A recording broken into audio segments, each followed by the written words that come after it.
جمعہ کے بعد کی سنتوں کو ادا کرنے کا کیا حکم ہے؟ چنانچہ جمعہ کی نماز کے بعد 4 رکعت سنت مؤکدہ ہے اور اس کے بعد 2 رکعت سنت غیر مؤکدہ ہے۔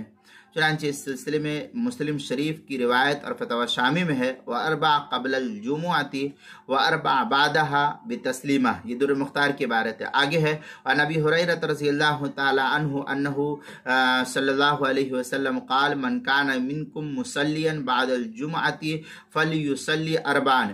مسلم شریف کی روایت ہے، حدیث نمبر 881 اور فتاوی 881، فتاوی شامی جو بیروت کا چھپا ہوا نسخہ اس کی دوسری صفحہ 392، اور جو زکریا بک ڈپو دیوبند کا ہندی نسخہ ہے فتاوی شامی کا اس کی دوسری صفحہ 451 پر ہے۔ غنیۃ المستملی میں ہے وَإِنْدَ أَبِي يُوسُف السُّنَّةِ بَعْدَ الْجُمُعَةِ 6 رَكَعَاتٍ وَهُوَ مَرْوِي عن علی رضی اللہ تعالیٰ عنہ والافضل ان يصلي 4 ثم ركعتين للخروج عن الخلافہ۔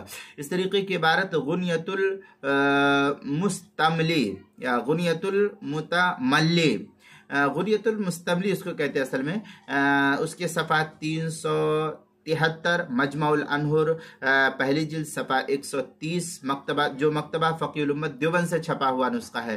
احسن الفتاوی اس کی مجمع الانہر اس کے جو مکتبہ فقیہ الامت دیوبند کا چھپا ہوا نسخہ اس کی پہلی جلد صفحہ 130، اور جو بیروت کا چھپا ہوا نسخہ اس کی پہلی جلد صفحہ 194، احسن الفتاوی اس کی تیسری جلد صفحہ 486، کتاب المسائل اس کی پہلی جلد صفحہ 488 پر اس کو نقل کیا گیا ہے۔